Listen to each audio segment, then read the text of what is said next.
Hey there, Pastor Marc here. It's our prayer that this message would encourage and equip you in your relationship with Jesus. We're able to provide this content due to the joyful generosity of our financial partners. And if you'd be willing to join that tribe and help get some sermons like this around the world, you can donate at harvestbaptist.info/give. God bless. John chapter 3, if you have a copy of the Bible. I will be brief, at least brief in comparison to what I normally am. I'll promise you that. But we, every Sunday in December, have been looking at the topic of Christmas lights. And Christmas lights are awesome. I love Christmas. I love Christmas lights. If you know me, you know, come like November 1st, I'm celebrating Christmas. It's just how I roll. But Christmas lights are beautiful for a lot of reasons, but especially because they come during the darkness. They come to us during the darkest part of the year. The clocks roll back. Now all of a sudden it's dark just all the time. And we move closer and closer to the start of winter here on December the 21st. And these billions of Christmas lights begin to light up the world around us. And they wouldn't be the same if it wasn't dark outside. And what the Bible tells us is that Jesus is a light for darkness. He is referred to that over and over again. That he is the Christmas light come for darkness. And we looked last Sunday at Isaiah and how 700 years before Jesus, Isaiah said, there's a light coming for darkness. He's coming to deliver people from political darkness and from spiritual darkness, from emotional darkness. He's coming to deliver them from darkness. And then Jesus' friends that were around him looked at him and pointed the finger and said, you're the one that Isaiah talked about. You are the light coming for our darkness.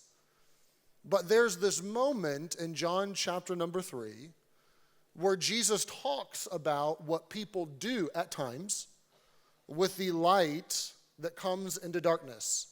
And this is what he says in John chapter 3, verse number 19. He says, light is come into the world, but men love darkness rather than light because their deeds were evil. What Jesus is saying is kind of this portrayal. Picture yourself on the back of a mountain somewhere in Idaho. You're there, you've been on the mountain for a couple days, you have run out of water, you've run out of food, the temperature is dropping, night is coming, and you don't know if you're going to survive the night. You really don't. But you know for sure that you could survive if someone came and maybe found you. And there you are, and a search helicopter comes over top the mountain. And it begins to shine its light in your direction. What do? Well, it depends on who you are. If you're a fugitive who's been running from the police for days, you hide from the light. If you're lost and you want to be found and you want to be saved, you run into the light and you say, over here. Your response to the light is completely dependent upon the station of your heart, where you're at, what you're doing. And what Jesus says is, I am come light for darkness, but some people run from the light. That's what he says. And he gives us in John 3 this really interesting conversation that there's basically two responses and two responses only to what you do with Jesus. Either you run from the light or you step into the light. And I want us to see the couple verses before John 19 and the couple verses after to kind of get the context of what he's saying here. He tells us that there's one gift and that there's two groups. First of all, he tells us there's one gift. In the most famous verse in all of the Bible, John 3:16, it was just quoted a few moments ago by Justin, who was on the stage. God so loved the world that he gave his only begotten Son, that whosoever believeth in him should not perish but have everlasting life. What an amazing verse. God's love for us, God's heart for us.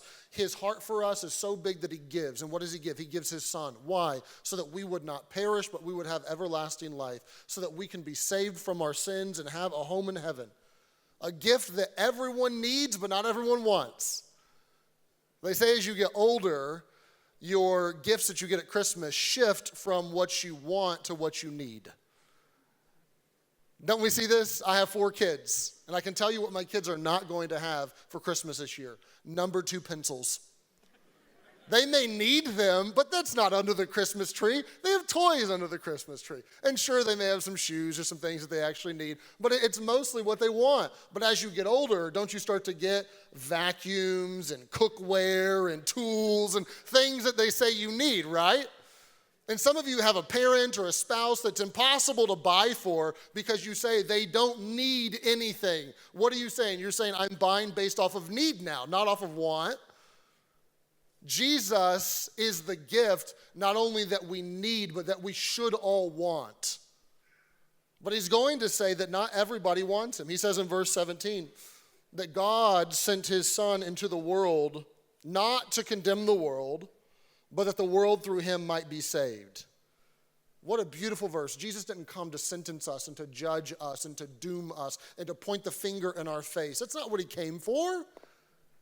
He came that the world might be saved. He's not here to beat people over the head. I'm reminded of one of the Peanuts cartoons where Peppermint Patty said to Lioness, "I would have made a great evangelist." And Linus, a bit confused, looked at Peppermint Patty and said, "You?" She said, "Yeah, the kid who sits behind me in class, I convinced him my religion was better than his." Confused even more and just befuddled, Linus said, "How did you do that?" She said, "I hit him over the head with my lunchbox." There's a lot of Christians that treat telling people that they should accept Jesus by beating them over the head with their lunchbox, really. Jesus didn't come to do that. He came that we might be saved. But he goes on to describe in the next verse two groups. And you can't just have verses 16 and 17 all on their own. You have to have the next verses. He says in verse number 18, "He that believeth on him is not condemned." Well, awesome. "But he that believeth not is condemned already, because he hath not believed on the name of the only begotten Son of God." Somebody said there's two groups of people in the world. Those that want to divide the world into two groups and those that don't. God's in the former. He divided them into two groups. He said there are those that believe and they are not condemned, and there are those that do not believe and they are condemned already. It's interesting that this verse on condemnation is immediately in close proximity to this verse on love. And in my observation, there are a lot of churches that want to major on love but don't want to talk about condemnation at all. Then there are other churches that want to major on condemnation but they don't want to talk about love at all. Both are really imbalanced. If you go to a church that's all condemnation, where it's just, you're wrong, pointing the finger in your face, repent, turn or burn, here's what you did wrong. And they're probably not going to talk much about the mercy and the grace and the love and the kindness and the patience of God. And you'll end up with a really distorted view of God where you're constantly looking over your shoulder and wondering, is he out to get me? And you'll have this sort of spiritual abuse that takes place. But if you go to a church that's all love and kindness and mercy and grace, but there's never any sin, there's never any hell, there's never any condemnation, there's none of that. And there's a lot of pastors who have airbrushed condemnation out of their vocabulary. It's never mentioned in the church. There's never any sin mentioned. If you go to that church, you're going to end up like a spoiled brat, at least a spiritual version of a spoiled brat, where God tells you yes all the time. He never tells you no. He's all about your happiness and what you want. He can never contradict you. Both are really imbalanced. This says God loves you to the nth degree. He gives to you. He wants to save you. But if you reject him, there is condemnation. That's what it says. You say, so Jesus came not to condemn us, but you're telling me if I don't believe I'm condemned? It sounds like he's condemning me. No. Picture yourself driving by the train tracks around your house. And imagine that you found someone who is setting up camp on the train tracks. There they are, putting up a tent, making a fire pit, putting their chairs around, right in the middle of the train tracks. And you, out of love and kindness, walk over to them and say, "What are you doing? Do not set up camp in the middle of the train tracks. The train comes through here. Like the train's coming. You're going to destroy yourself."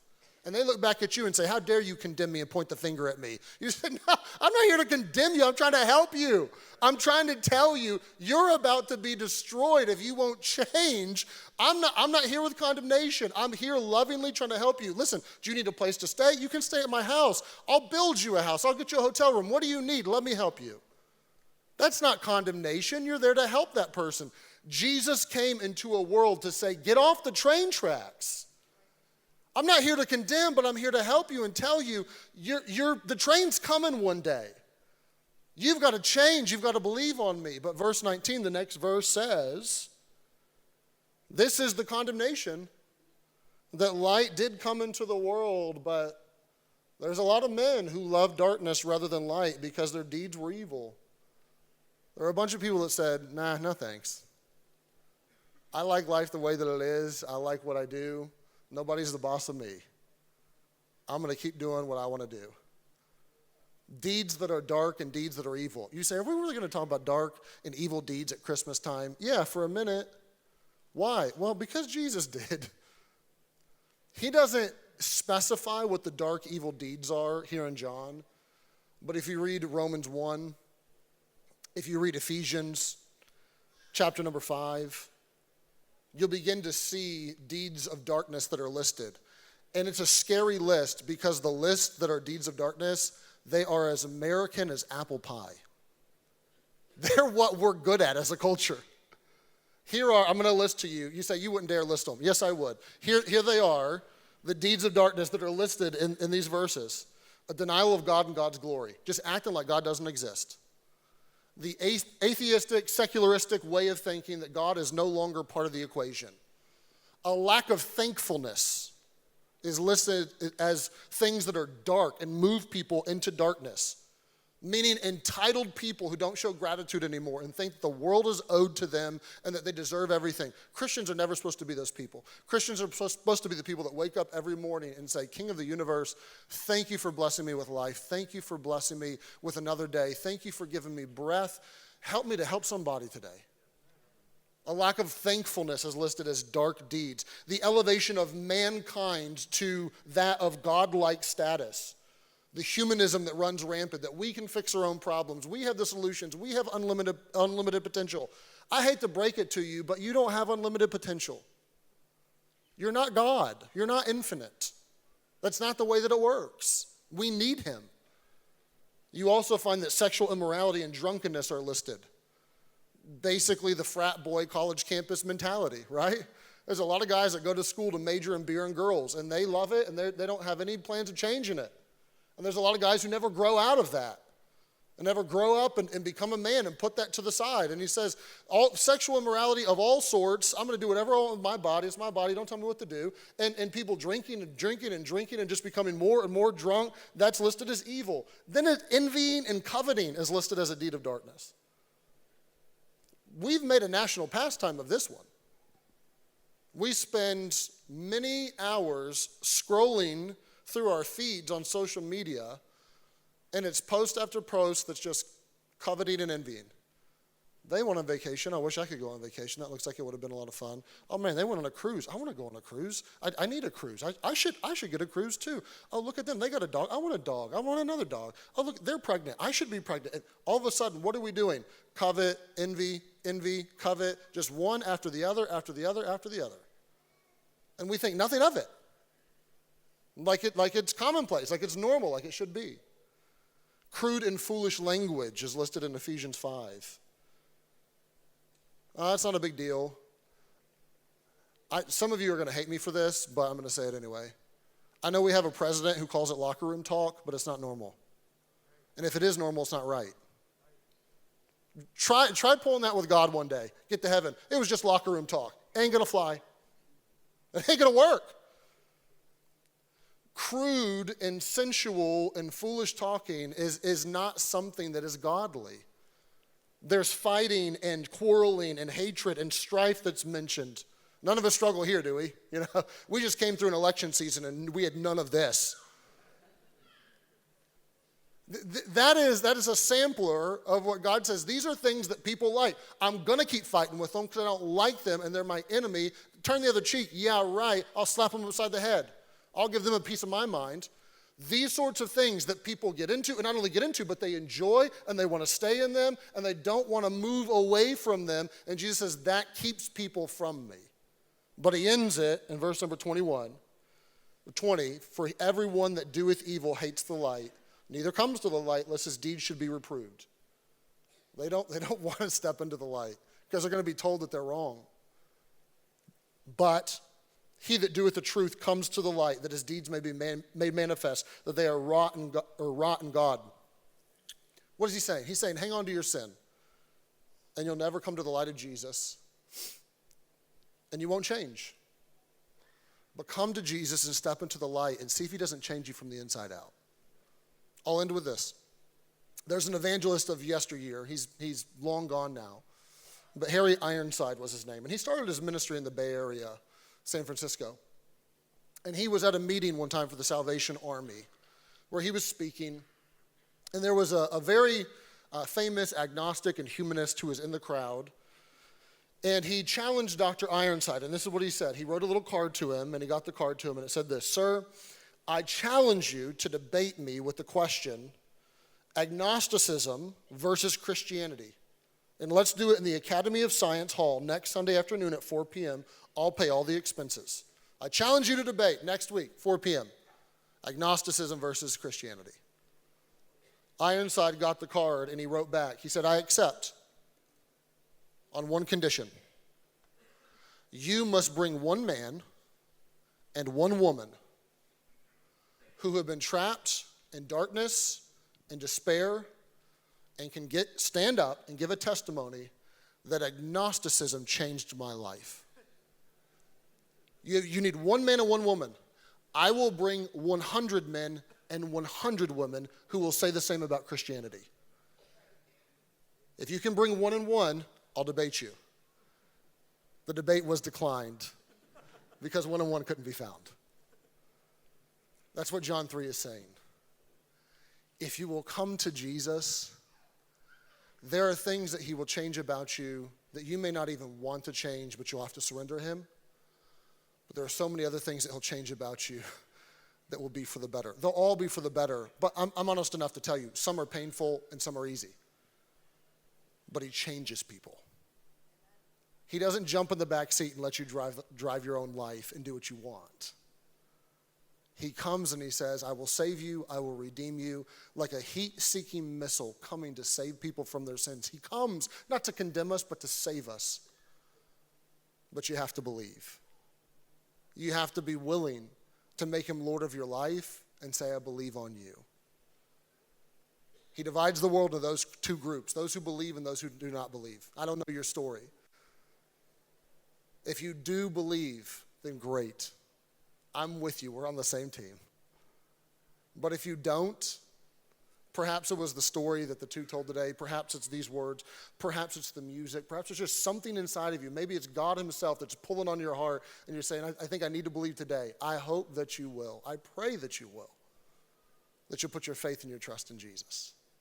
As the choir sang and as the program said, he is the thrill of hope after all.